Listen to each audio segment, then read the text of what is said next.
आज के इस वीडियो में हम अस्पष्ट फलनों के अवकलन को पढ़ेंगे कि अस्पष्ट फलनों के अवकलन कैसे ज्ञात किए जाते हैं। जैसा कि हमने अवकलन अध्याय स्टार्ट किया है, इसके अंतर्गत सामान्य फलनों का अवकलन जो कि क्लास 11 का था हमने पढ़ लिया है। संयुक्त फलनों का अवकलन कैसे ज्ञात करते हैं ये हम श्रृंखला नियम में पढ़ चुके हैं। अब हम अस्पष्ट फलनों के अवकलन को ज्ञात करेंगे। इन सारे टॉपिक को पढ़ने के बाद एक टॉपिक और रह गया है। हमने इसे 5 भागों में डिवाइड किया था, जो कि एक और टॉपिक रह गया 6 नंबर का है, वो है प्राचलिक रूप में अवकलन। प्राचलिक रूप के समीकरणों का अवकलन। तो जैसे ही ये टॉपिक आएगा हम इसे भी पढ़ लेंगे। ये चरघातांकीय से पहले है, चरघातांकीय उसके बाद है, तो ये आएगा तब हम इसे पढ़ लेंगे। तो आज का टॉपिक क्या है? अस्पष्ट फलनों का अवकलन। तो इसे पढ़ लेते हैं। उसके बाद जैसे ही ये टॉपिक हमारा कंप्लीट हो जाएगा, उसके बाद सारे जितने भी टॉपिक है उसके बाद हम NCERT एक्सरसाइज को सोल्व करेंगे। तो आप चिंता ना करें कि यहाँ पर क्वेश्चन नहीं, सिर्फ टॉपिक ही बताए जा रहे हैं। तो क्या सबसे पहले हम टॉपिक को रिवाइज कर लेते हैं, पढ़ लेते हैं, यानी कि कैसे क्या करना है। उसके बाद डायरेक्टली क्वेश्चन करेंगे तो उस समय हमें टॉपिक नहीं पढ़ना पड़ेगा, इसलिए हम पहले टॉपिक को कवर कर रहे हैं। तो क्या है अस्पष्ट फलनों का अवकलन? अस्पष्ट फलनों का अवकलन। तो ये अस्पष्ट फलन क्या है तो मैं बता देता हूँ। अस्पष्ट, जैसा कि हमने संयुक्त फलन पढ़ा था, जिसके अंदर एक फलन होता है और उसके अंदर भी दूसरा फलन होता है, जिसका अवकलन हम पढ़ चुके हैं। ऐसे अस्पष्ट फलन ऐसे फलन होते हैं, जैसे कि मैं एक फलन ले लेता हूँ, सामान्य फलन। तो ये f(x) है प्लस f अंदर gx है और मुझे इसका अवकलन करना है। तो आप ध्यान से देखिए, दोनों फलन x के मतलब कि दोनों फलनों में x हैं, यानी कि अवकलन किसके सापेक्ष होगा? x के सापेक्ष होगा, यानी एक ही चर राशि है। ये फलन कैसे हैं? एक ही चर राशि के। एक ही चर राशि के फलन को क्या बोलते हैं? सामान्य फलन। यानी ये पूरा फलन है, ये कौन सा फलन है? सामान्य फलन, क्योंकि ये एक ही चर राशि के फलन है। लेकिन यदि मैं चर राशि बदल दूँ, चर राशि मतलब कि जो f(x) है ना, उसकी जगह y कर दूँ, तो क्या बन जाएगा? देख लीजिए, ये gy हो गया। अब ध्यान दीजिए, पहले वाला फलन क्या है? x, तो इसका अवकलन x के सापेक्ष होगा। दूसरे वाला y है तो इसका y के सापेक्ष होगा। तो ऐसी कंडीशन में दो राशियाँ आ गई, लेकिन हम तो अवकलन एक ही राशि के सापेक्ष पढ़ते आए हैं, ये हमने पढ़ा है।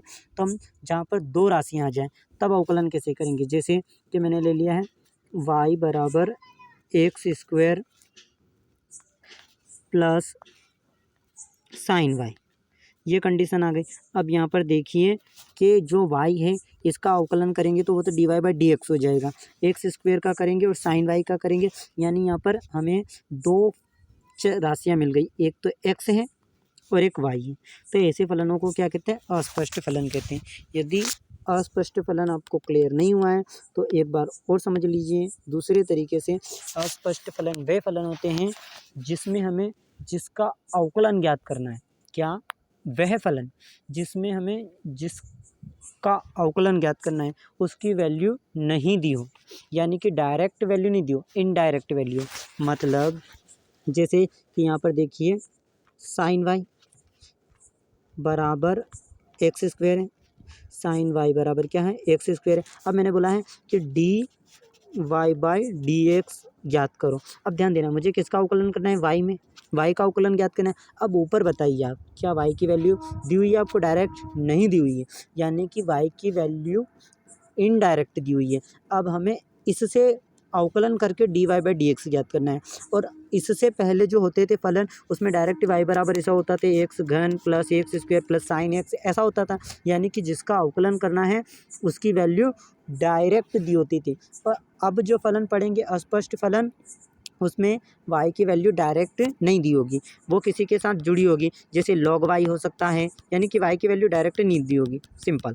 तो ऐसे फलनों को क्या कहते हैं? अस्पष्ट फलन। तो एक फलन ये भी अस्पष्ट है, log y बराबर x प्लस वाई। अब यहाँ देखिए यहाँ क्या वाई की वैल्यू स्पष्ट दी हुई है, नहीं दी हुई है। यदि मैं इस एक्स को इधर भी ले आऊँ तब भी इधर वाई बच जाता है ना, यानी कि वाई की वैल्यू नहीं निकाली जा सकती। तो ऐसे फलनों में वाई का अवकलन कैसे करेंगे वही हम इस रूल में पढ़ेंगे। तो इस रूल में हमें कुछ नहीं करना है, दोनों पक्षों में अवकलन करना है अलग अलग, दोनों को साथ में चलने देना है और हमारा आंसर आ जाएगा। तो कैसे, तो चलिए मैंने ले लिया साइन y बराबर x है।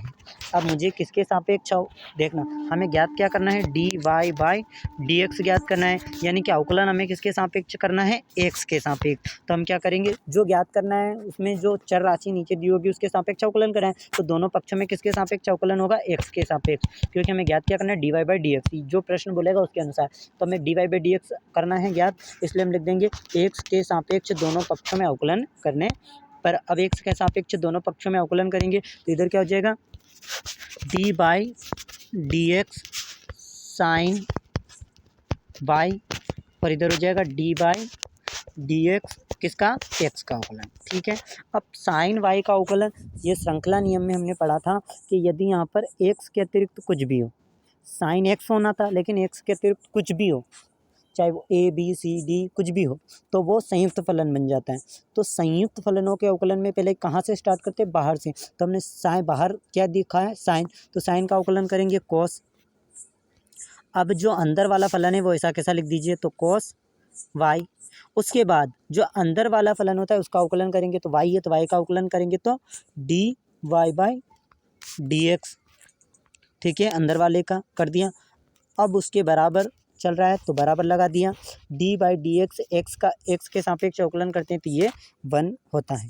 ठीक है, हमें ज्ञात क्या करना है, d y by d x की वैल्यू, तो इसे यहीं रखने देते हैं। और जो गुणा वाली संख्या है ये वाली कोस वाई, इसे बटे में पहुंचा देते हैं। तो चलिए बटे में पहुंचा देते हैं, तो d y by d x बराबर क्या हो जाएगा, कोस वाई, ये गुणा वाली संख्या 1 के बटे में आ जाएगी, तो यहाँ पर आ गई कोस वाई। तो d y by d x बराबर क्या हो गया, 1 कोस वाई। तो ये हमारा आंसर हो गया। थोड़ा सा इसे यहाँ तक भी सही है और यहीं तक हमें एग्ज़ाम में करना है, लेकिन प्रश्न कभी घुमा फिरा के पूछ लिया जाए तब हम क्या करेंगे, चलिए हमारी d y by d x की वैल्यू कितनी आई है, 1 कोस वाई आई है ना। लेकिन कभी एग्ज़ाम में पूछ ले कि इसे एक्स के पदों में ज्ञात करो, एक्स के पदों में ज्ञात करो, तो वहीं तक हमें करना है, यहीं तक हमारा आंसर आ गया। लेकिन कभी आगे जाके बोल दे कि एक्स के पदों में ज्ञात करो, तो जो ये वाई की वैल्यू है ना उसकी वैल्यू निकाल लो सबसे पहले। तो ये साइन इधर आएगा तो साइन इन्वर्स हो जाएगा, तो साइन इन्वर्स एक्स हो गया वाई की जगह, तो वाई की जगह यहाँ पे वैल्यू रख दीजिए 1 कॉस और वाई की जगह साइन इन्वर्स एक्स, तो ये हो गया साइन इन्वर्स एक्स। तो देखिए जो अवकलन आया है उसमें एक्स आ गया, यानी कि एक्स के पद आ चुके हैं, इसलिए ये एक्स के पदों में हो गया। तो इस प्रकार हम अवकलन करेंगे, वहीं तक हमें करना है, एक्स के पदों में नहीं लाना है। ठीक है, वो तो मैंने बता दिया। कभी ऑब्जेक्टिव में आ जाए कि एक्स के पदों में ज्ञात करो और आंसर एक्स में दिया हो और हमारा आंसर वाई में आ रहा है, अभी आया था ना 1 कोस वाई आया था, जबकि हमें तो ऑब्जेक्टिव में जो ऑप्शन दिए होंगे उसमें एक्स होगा, तब कैसे करना है वो बता दिया मैंने। चलिए अब एक और उदाहरण ले लेते हैं, log y बराबर x² प्लस 1। ठीक है, इसका अवकलन हमें करना है और ज्ञात क्या करना है, d y by d x, हमें d y by d x ज्ञात करना है। तो हमें y का अवकलन करना है x के सापेक्ष में, तो जो ज्ञात करना है उसमें जो चर राशि है उसके सापेक्ष अवकलन कर दो। तो दोनों पक्षों में x के सापेक्ष अवकलन करने पर, ये लाइन हमने लिखी, दोनों पक्षों में x के सापेक्ष अवकलन करने पर।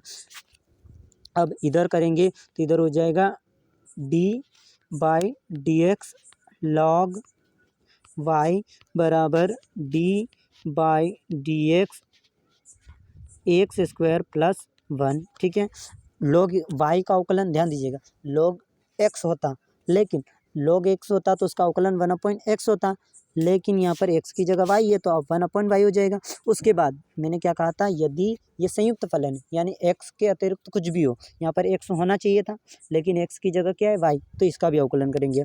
तो y का अवकलन करेंगे तो d y by d x, तो ये लिख दिया हमने डी बाई डी एक्स और y का अवकलन बराबर x² का अवकलन 2x प्लस नहीं माइनस है और 1 का अवकलन अचर है तो 0, तो ये हमारा आ गया।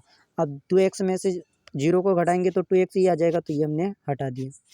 ठीक है, अब हमें ज्ञात क्या करना था, dy बाई डी एक्स। तो ये गुणा वाली संख्या को कहाँ ले जाते हैं, बटे में, ठीक है। तो ये y, चलिए ये 1 का गुणा इधर कर दिया तो dy बाई डी एक्स ऐसा कैसा, और ये बाई बटे में था तो इसे गुणे में ले जाते हैं। तो क्या हो जाएगा, dy बाई डी एक्स बराबर 2x, और ये y भाग वाली संख्या गुणे में, तो 2xy इसका आंसर आ जाएगा। या 1/y को इसके बटे में ले जाएंगे, 1/y हो जाएगा, और बटे के बटे में पलट जाएगा तो ये y ऊपर आ जाएगा। जैसे करना चाहे कर सकते हैं। तो ये हमारा आंसर आ चुका है यहीं पर। तो इस प्रकार हमें संयुक्त फलनों का अवकलन ज्ञात करना है। एक एग्जाम्पल और ले लेते हैं, उसके बाद हम नेक्स्ट टॉपिक नेक्स्ट वीडियो में पढ़ेंगे। तो कुछ भी ले लेते हैं, जैसे हमने ले लिया cos x plus sign y बराबर 0 है, तो हमें dy बाई डी एक्स ज्ञात करना है। तो x के सापेक्ष अवकलन करने पर, तो x के सापेक्ष अवकलन करेंगे तो दोनों पक्षों में x के सापेक्ष होगा, तो इधर भी होगा। तो यहाँ पर मैंने लगा दिया direct dy by d x, ठीक है, और इधर भी लगा दिया मैंने dy बाई डी एक्स। समझ लीजिए, आपको समझना है। cos x का अलग हो जाएगा, dy by d x cos x, फिर प्लस है तो प्लस ऐसा कैसा। अब साइन y का अलग हो जाएगा, तो d by d x sine y। अब ये तो 11th का ही है, तो आपको याद होना चाहिए कि ये बट कैसे गया, बराबर डी बाई डी एक्स, अचर है 0, तो 0 का अवकलन, अचर का अवकलन 0 ही होगा, तो 0 हो गया, कोई फ़र्क नहीं पड़ा। अब cos x का अवकलन करेंगे यहाँ पर, तो cos x का तो डायरेक्ट साइन x हो जाएगा, काय का माइनस का साइन x। ये फॉर्मूला है, ये याद होना चाहिए, ठीक है। अब ध्यान दीजिएगा, हमने यहाँ पर x का अवकलन क्यों नहीं किया, क्योंकि ये सामान्य फलन है, यहाँ पर x ही है। यदि x के अतिरिक्त कुछ और होता, चाहे एक्स स्क्वायर प्लस एक्स घन या y या t कुछ भी होता, तब हम उसका अवकलन करते हैं, लेकिन यह x ही है, यानी कि हम अवकलन नहीं करेंगे। प्लस ऐसा कैसा, साइन y का अवकलन cos y। अब यहाँ x होता तब हम अवकलन नहीं करते, क्योंकि यहाँ पर जो है वो x है। अब यहाँ पर x की जगह कुछ और है, या y है, तो हम उस y का भी अवकलन करेंगे। तो गुणा dy बाई डी एक्स बराबर में क्या चल रहा है, 0। चलिए अब ये माइनस वाली संख्या बराबर की उधर जाएगी तो प्लस में हो जाएगी, तो लिख लेते हैं उधर।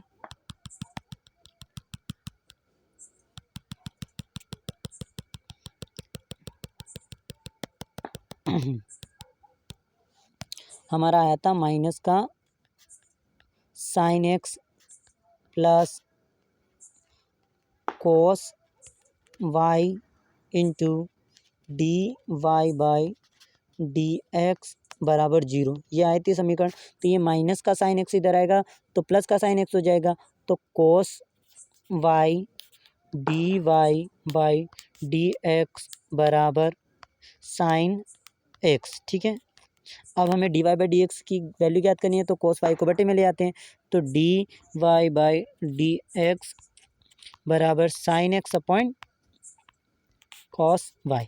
अब यहाँ पर बहुत सारे ऐसे गलती कर देते हैं कि साइन बट्टे कॉस टैन, तो टेन थीटा लिख देंगे, जो कि गलत है, क्योंकि जो टेन होता है वो ये थीटा होते हैं, समान होते हैं तभी होता है, ठीक है। यहाँ पर एक से एक जगह वाई है, तो इसका मतलब ये टेन नहीं बनेगा, तो यहीं पर हमारा इसका आंसर आ जाएगा। तो इसी प्रकार हम ऐसे प्रश्नों को जो कि अस्पष्ट फलन है, यानी कि जिसमें जिस फलन का अवकलन करना है वो हमें डायरेक्ट नहीं दिया होता है, इनडायरेक्ट होता है, और फिर भी हमें उसका अवकलन करना होता है, तो वो हम इस नियम तो नहीं कह सकते, दोनों पक्षों में अवकलन करके करते हैं।